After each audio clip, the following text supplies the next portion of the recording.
निसर्गाची भाषा या विषयावर मला माझे विचार मांडण्याची संधी दिल्याबद्दल मी आपले आभार मानतो. जाणूया निसर्गाची भाषा हा विषय म्हणजे केवळ एक विचार नाही, तर तो एक साध आहे.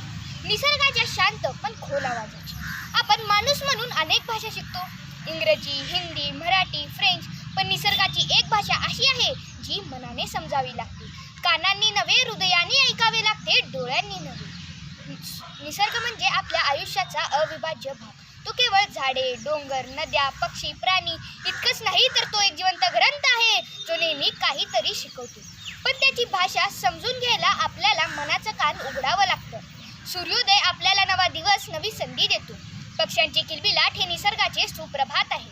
झाडांची सळसळ, नदीचा खळखळणं, वाऱ्याचं सुसाट धाव ही सगळी भाषा आहे. निसर्गाची शब्दापलीकडची पण हृदयाशी बोलणारी. पण आपण ही भाषा विसरत चाललो आहोत. जंगलतोड, प्रदूषण, प्लॅस्टिकचा वापर आपण निसर्गाच्या भाषेऐवजी आपला अहंकार बोलून देतो. म्हणूनच आता वेळ आली आहे निसर्गाशी संवाद साधण्याची, त्याला ऐकण्याची, त्याचं संरक्षण करण्याची. निसर्ग ही सृष्टीची कविता आहे, ज्याची प्रत्येक ओळ आपल्याला काहीतरी शिकवते. वृक्ष शिकवतो देत राहा, सावलीसारखे, फळांसारखं. चुकलात की लोक तुम्हाला नमतात, तुला सांगतात की सुंदर व्हा, पण त्यात अहंकार नको. सुगंधाने लोकांच्या मनात घर करा. नदी म्हणते वाहत राहा, अडथळे येतीलच, पण थांबू नका, आपली दिशा सोडू नका. सूर्योदय शिकवतो दररोज उगा, आशा बनून स्वतः जळा, पण जगाला उजेड द्या.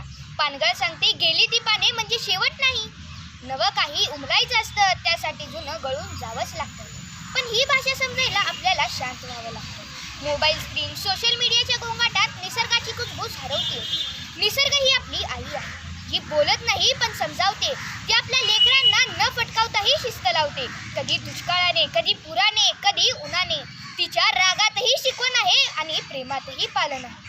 आज आपण निसर्गाची फक्त उपयोगितेचं नातं ठेवलं, प्रेमाचं नाही. जंगल तोडलं की पावसाने रुसावं, हे आपण अनुभवतोच आहे.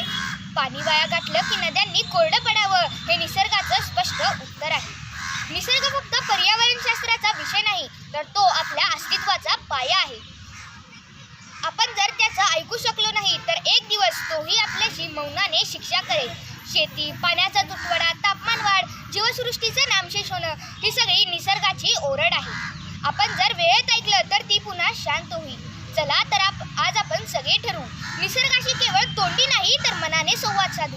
झाडे लावू, पाणी जपू, प्लास्टिक टाळू आणि सर्वात महत्त्वाचं म्हणजे निसर्गाची भाषा मनाने ऐकू. झाड न बोलता शिकवतात, वारा सळसळून समजवतो. प्रश्न आपले खूप असतात, पण निसर्ग मात्र शांत उत्तर देतो. धन्यवाद.